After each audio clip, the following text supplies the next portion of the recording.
Rogowy here, and it's time for another riveting tutorial. And today we are working in Lightroom, and we're looking at the basics of using Lightroom, creating a catalog, importing your images, the very, very basics of Lightroom. Now, if you haven't used Lightroom before, I suggest you start. It's a fantastic program for organizing your images, for cataloging them, for doing editing. It's just all around fantastic for photographers to use. Anyways, let's get started. I'm going to launch Lightroom, and it's probably going to tell me that I don't have a catalog. So I am going to use a default catalog for now, and I'm going to create a new one once I get in here. So Lightroom sets up a default catalog. This is one that I used from before. And what I'm going to actually do is I'm going to go File, New Catalog. I'm going to create a brand new catalog.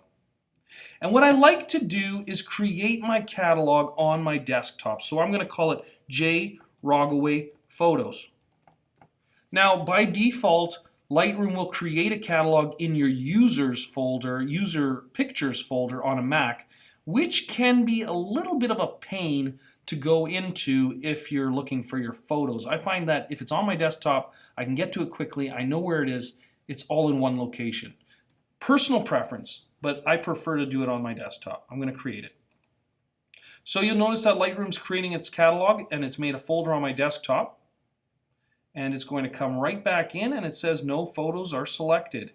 You'll see that I'm in library view, and that's what you want to be when you're setting up or when you're bringing in your first images into your catalog. So I'm going to click the import option on the bottom left corner. Now what I'm going to do is I'm going to choose one of the options along the top. If I choose to add my photos to my catalog, what it will do is it will reference a folder on my computer or on my external hard drive without actually moving the photos. It'll just add them in. The problem with this is if it loses its connection or you delete the folder, it no longer has them. If you move the files or the pictures from your folders, what it'll do is it'll move it into the catalog and take it out of its original location. I use this option. Copy is a great option as well, and it'll keep a copy of your original picture in its original folder, but it will make a copy of it to your catalog. This is probably the safest option, and even though it does take quite a bit of space, at least you'll have a copy in two locations. Along the left-hand side, you'll see this is where the photos are coming from. Okay, we got all of our connected drives, and I'll talk about where my photos are going to be coming from in a second. Now, this could be our USB stick, it could be an external drive, it could be an SD card. It doesn't really matter. This is our source. On the right-hand side, we have our destination, and I'm putting it into a subfolder that I'm going to let it create, and I'm going to organize it by date. I'm going to select the desktop, and I'm going to select the folder that I told it to put my photos into. That's called J Rogowy Photos. You only have to set this up once, and once it's set up, your photos will always go into that folder. I'm going to set this to move. We can also change how our files are handled when they come in. And I'm not going to go through all those images or all those details. We can choose how our files are named when they come in. All right, we can set some, we can apply some settings to our images as they import. Destination is the most important here because we want to tell it to go into that folder and to create subfolders for each photo we're putting in. So I'm going to go over to the left-hand side and choose my Hunt Lake folder. Once I click my folder, Lightroom will load a thumbnail of each photo that I'm importing into it. And as you can see here, I've got quite a few photos, 82 photos. And I can decide whether or not I want to import them all by checking them all, or none by unchecking them all. In this case, I'm going to uncheck them all. The reason I'm doing that is I want to select which ones I want to import. And the way I do that is by clicking my photos, double-clicking my photos to get a single view of my image. This allows me to check to see if the photo was taken with a good exposure setting, or if it was too dark or too light. In this case, I'm doing HDR, so I got one medium, one dark, and one light image. However, this is a very quick way to check to see if your images look good. And if you do like the photo, you can include in the import at the bottom, or you can go into the grid view and check the little box in the corner. So for the sake of this tutorial, I'm not going to import everything. I'm just going to import the first 4. And once I'm happy with that and everything is selected, you can see over on the right-hand side that it has created a subfolder called 2014 with the date, and it's telling me that I'm importing 4 out of 82 of the entire set of photos. And I'm going to choose Import. Now, Lightroom has now taken my photos and brought them into my catalog. And as you can see, it's taken those first 4 and they are now part of my catalog. And I can once again click to look at them and just go through them quickly to see how they look. This is our library view, and like I said, we can switch between the grid and the single view pretty easily down here. Now, the real power of Lightroom is that we can very quickly organize our images. And if you think about a photography workflow, this falls under the second part of our workflow. Our first being the taking of the photos, but our second, the transferring of our photos. And in this case, we can organize that transfer in a very nice way. You can see along the bottom we have these little dots. Now this is a rating system that Lightroom uses. And if we really like a shot, we can give it a rating out of 5 and decide whether or not this is something we want. Along the side here we can also rotate our images. So that is a powerful tool in case an image comes in when it should have been landscape but it was shot in portrait, for example.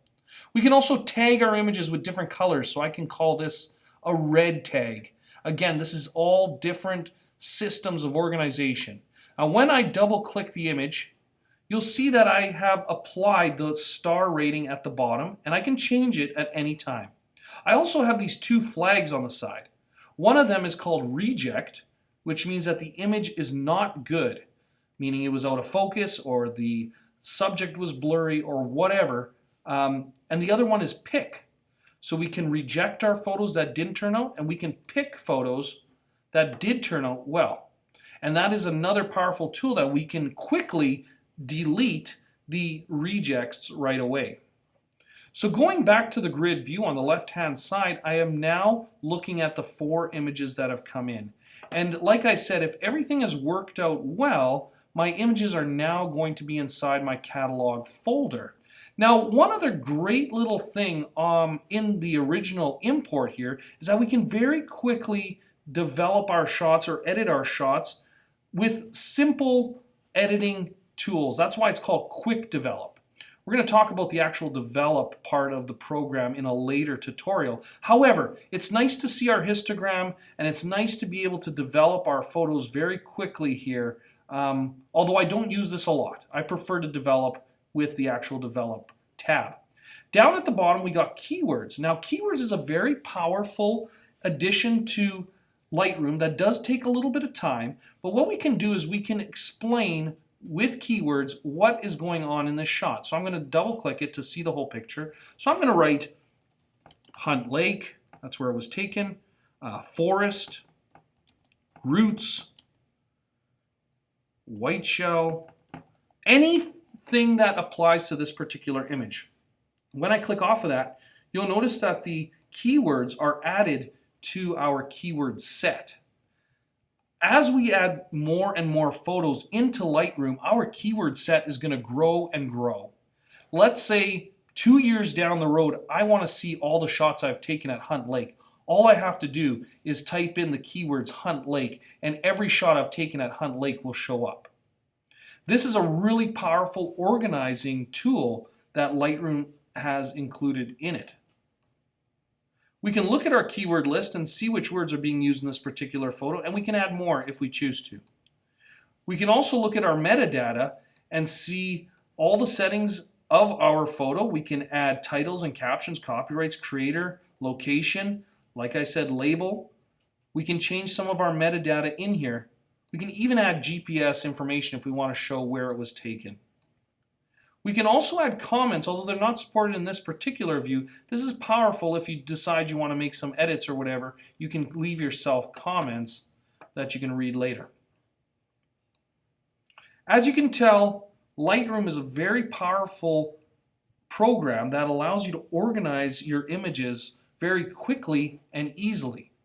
If you're doing a job for a customer or just for yourself, the very first part of your workflow is organizing your images. If you can right away eliminate the bad ones from the good ones, you're going to save yourself a lot of time in the long run. You can also see along the side that we can create collections out of our images, which is also another powerful tool that Lightroom has. For example, if I wanted to create a collection called Hunt Lake for this particular set of photos, I can store those images inside of a smart collection by selecting them, holding Shift, and dragging them into that collection. Once again, this will allow you to create sub-collections or sub-albums within Lightroom that you can reference later. You can also set up your publishing service, whether it's your hard drive or Facebook or Flickr or Behance, whatever you use for social media, you can set this up so that they can post automatically through Lightroom. All of these tools really help to create a professional workflow if you are working as a photographer. I hope you've enjoyed this video. If you have any comments or suggestions, things to add that I might have missed, please let me know. Thanks for watching. Take care.